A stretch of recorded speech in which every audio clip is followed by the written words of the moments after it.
wanted to ask you some questions about your childhood, because there was a time in your life when you were a child and you made this decision to become a religious, a sister, not necessarily a sister of charity, but I wanted to find out, what was it? What happened when you were a child that caused you to make this decision?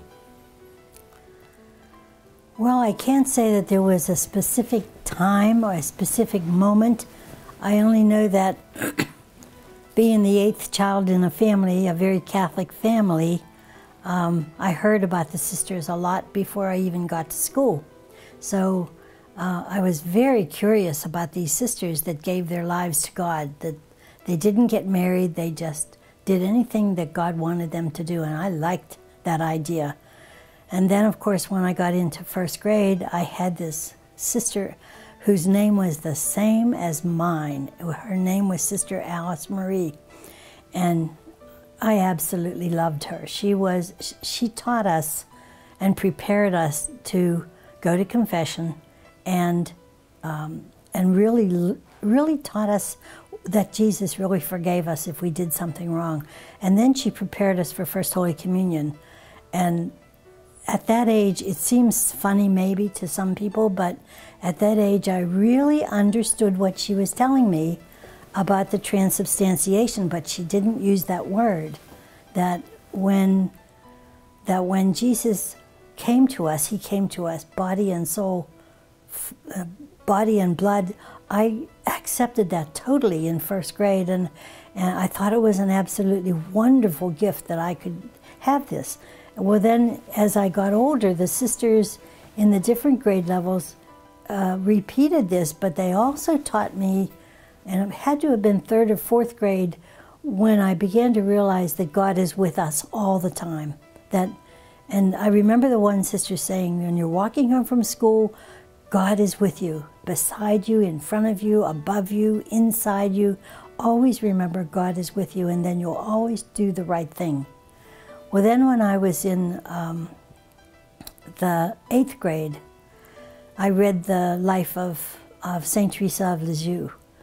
And I had been familiar, I had gotten familiar with Mother Seton's life, and I thought she was wonderful, and I kind of wanted to copy her, but I didn't want to get married. I wanted to be a sister.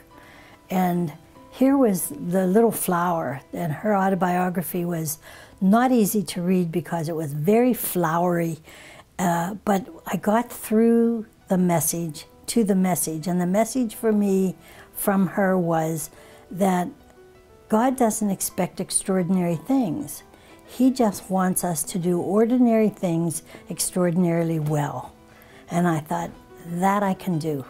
I can do an ordinary thing like clean the bathroom and do it as well as I can, and God will accept that as a gift. And so it kind of set me on my way. And then when I got to high school, the first time I walked into the library, it was Elizabeth Seton High School in Brookline, and it was an old school building, and the library was just a regular schoolroom turned into a library.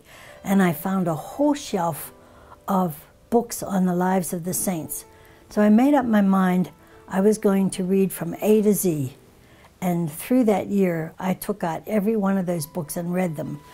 And the more I read them, the closer I got to the whole idea that the little flower had, was that we didn't have to do extraordinary things. We don't have to wear hair shirts and do terrible penances. I couldn't do them anyway, but I could really try to do my best at whatever I did. And that kind of set me on my way. The nuns were, to me, they were the ideal women. I just thought the sisters were great and wanted so much to be a sister. Even though I was running around with a crowd of, there were 14 of us, 7 boys and 7 girls, all through high school. We were great friends and did everything together.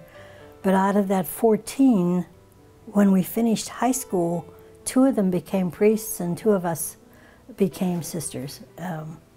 My friend, Sister Anne, also entered the Sisters of Charity. So that's how I got into the Sisters of Charity and began to really learn there, you know, the life of the sisters.